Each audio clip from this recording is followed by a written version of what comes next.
شما انتخابتون بین دیما و پیلسان کدومه؟ داخل کامنت ها برامون بنویسید. بذارید یه بار دیگه ببینید دوتایشون رو. خب بریم ببینیم پیلسان چجوری هست. بعد بیرونش رو ببینید، بعد من مشخصاتش رو بهتون میگم.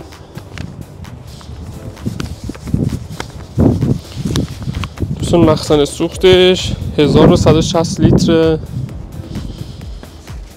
ادبلوش 40 لیتر، 6 سیلندر.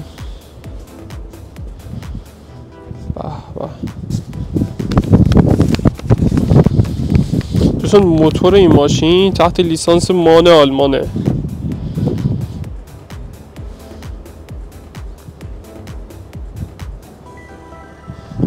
یه دور دیگه ببینیم بعد بریم داخلش. دوستان ریتارد گیر بوکس هم داره. فکر میکنم تا 2 سالم گارانتی داشته باشه این ماشین. بریم ببینیم داخلش چیا داره. درش قفله. دوستان انقدر سرده دستم داره یخ میزنه. در ماشین رو داریم، صندلی ماشینه. بریم بالا.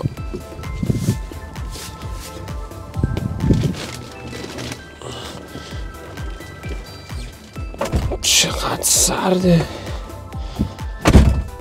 اگه خاطرتون باشه دیما دستگیرش خیلی بزرگ بود، کل این محفظه رو گرفته بود، ولی اینجا دستگیره کوچیکی داریم. نگاه کنید، شیشه هول برای برقیه، تنظیمش هم برقیه. فکر میکنم هم گرم کنه آینه رو داشته باشه. تنظیم آینه ها هم تنظیمش برقیه، هم فکر کنم این گرم کنشه. فرمون دیما هم به همین خوبی بود. این هم که دکمه‌ای روی خود فرمونه که این برای تماس و ایناست. این یکی فکر میکنم کروز کنترلش باشه اگه اشتباه نکنم. ببینیم چراغش شده بوقش که اینجاست، چراغ اینجاست مثل ولوه. این هم که برفا کنشه، صفحه کیلومترش هم که دیدین. خب اینجا هم که مشخصات تریلیشه،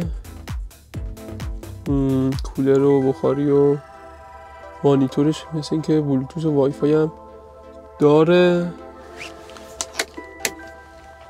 حالا براتون اگه شد روشنش هم میکنم. ببینیم فضا اینا چی داره. دوستان اتومات واسه میدونید 2 تا تخت داره مثل دیما. چقدر تختش حس میکنم بزرگتره. خب ببینیم فضای داخلی چی داره. دوستان جا داره، سقفش هم بلنده. ببینید 3 تا کمد اینجا داریم ما. اینجا 2 تا جا داریم. اینم که پردهشه. پرده ببینیم. آها مثل دیما نیست دوستان، سایبونش این شکلیه. یخچالش بیاد اینجا باشه. چرا باز نمیشه؟ باز شد. چون یخچالشه. یخچال دیما تو ویدیو اگه یادتون باشه یه چیزی میاد بیرون، اون تو یخچال بود، ولی خب این خود یخچاله میاد بیرون. ببینیمش. فضاش خوبه، هم برای راننده هم برای کمک راننده. همین که 2 تا تخت داره و تختاش هم به نسبت عریضه.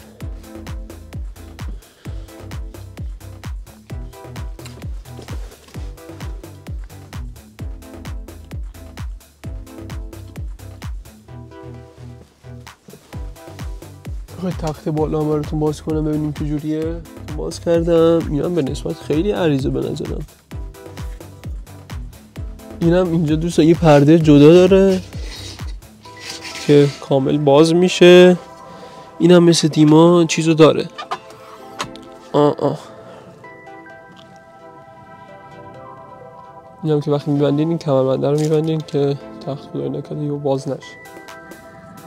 فقط بریم بالاش هم بالای دیدی نگاه کنید. خب اجازه بدیم من این تخت رو لحظه ببندم بعد بریم ادامه ویدیو. چون تخت رو بستم و خوبیش اینه که دوستان چون جک داره خیلی راحت باز و بسته شد. خب این سایه بودنم دوستان اینو بکشید بسته میشه. دوستان بگید کدوم یکی از این ماشینا رو میخواید براتون بررسی کنم و با هم دیگه توش رو ببینیم. و اینکه این دریچه‌هاش اینجاست. جالبه. داشبوردش کجا میشه؟ داشبورد فکر کنم تو دیما اینجا یه محفظه‌ای بود برای ناهار، یعنی قشنگ میز داشت، ولی این فکر کنم نداره دوستان همچین چیزی رو.